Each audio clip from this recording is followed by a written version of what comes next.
শাশুড়ি ভার্সেস পোকা বৌমা। মা, কালকে না আপনার ছেলে নতুন ময়দা নিয়ে এসেছে, তাহলে আজ রাতে লুচি বানাই। পুরনো ময়দাটা কি হলো? সেটা তো অল্প আছে আর অনেক দিনেরও। তাতে কি হয়েছে? তোমরা ওই ময়দা লুচি না খাও না খাবে, আমাকে ওটাই করে দাও। আমি शाबाश बेटा, बहुत बढ़िया। ওটাই খাবো। ঠিক আছে মা। মা, লুচি রেডি।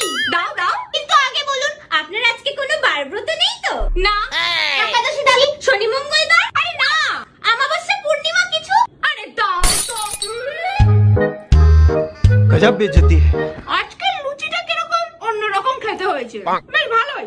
ভালো তো হবেই মা, এটা নন ভেজ লুচি। Non veg? এই তো পুরোটা নিরামিষ। নিরামিষ নয় মা, ওই পুরনো ময়দাটাতে দেখি পোকা তার ফ্যামিলি নিয়ে ঠিক করছে, কিন্তু আপনি তো ফেলতে বারণ করলেন, তাই জন্য ওইটাকেই আমি ময়দা মেখে লুচি বানিয়ে আপনাকে খেতে দিয়েছি।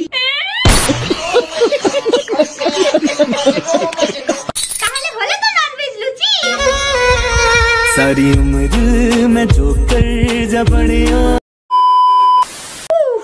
ও বৌমা, মা আপনি এসে গেছেন? কি বললো ডাক্তার? ডাক্তারে বলে আমার নাকি সুগার আছে, এই ওষুধপত্র দিয়েছে, ঠিক হয়ে যাবে। ও তুমি মাথা না নেড়ে আমার জন্য একটু চা করে আনো তো দেখি। আচ্ছা ঠিক আছে। মা, আমাকে একটু চিনি দিন তো। আমি চিনি কোথায় পাবো? এই তো ডাক্তার বলেছে আপনার নাকি সুগার আছে, তো সেখান থেকে আমাকে 2 চামচ দিয়ে দিন না। তোমাকে চা বানাতে হবে না, বলেছিলাম জ্যান্ত মাছের ঝোল করতে, সেটা কি করেছো? কি কষ্টে যে আমি জ্যান্ত মাছের ঝোলটা করেছি, কি আর বলবো আপনাকে। তুমি যখনই কষ্ট করে কিছু করো না, ওটা খেয়ে আমার বড্ড কষ্ট হয়।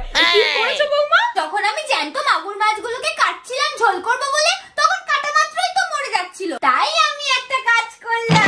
কি কাজ করেছো বৌমা? আমি না ঝোলটাকে আলাদা করে নিয়েছি আর মাছগুলোকে বালতিতে জ্যান্ত করে রেখে দিয়েছি। আপনি যখন খেতে বসবেন, বাটিতে আপনাকে ঝোলটা দিয়ে এর মধ্যে একটা জ্যান্ত মাগুর মাছ রেখে দেবো, তাহলে একদম জ্যান্ত জ্যান্ত ঝোল খাওয়া হবে আপনার, তাই না মা? तौबा तौबा तौबा, सारा मूड खराब कर दिया।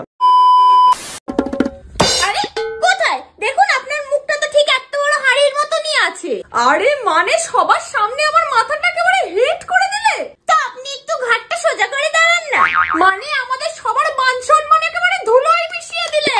ও এই ব্যাপার, বলুন আপনার সম্মানটা কোথায় পড়ে গেছে, আমি গিয়ে পুড়িয়ে ধুলো ঝেড়ে নিয়ে চলে गजब बेइज्जती है। আসবো।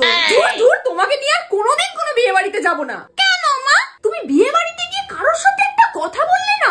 সবাই তোমার সাথে কথা বলছে, তুমি কারোর সাথে একটা টু শব্দ করতে পারলে না? আপনিই তো বলেছিলেন কোনো কথা না বলতে, তা বলে কিচ্ছু বলবে না? মল্লিকা তো ভাবছে তুমি বুঝি বোবা আর কালা, ভালো কথাগুলোর তো উত্তর দেবে। আমি কি করে বুঝবো কোনটা ভালো কথা? তাও নয় ছেড়েই দিলাম, তুমি গিয়ে কিনা বড়ের ধুতি খুলে দিলে।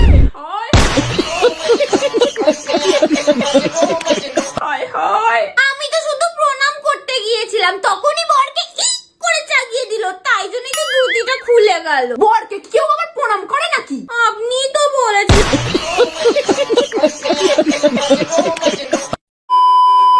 Thanks for watching.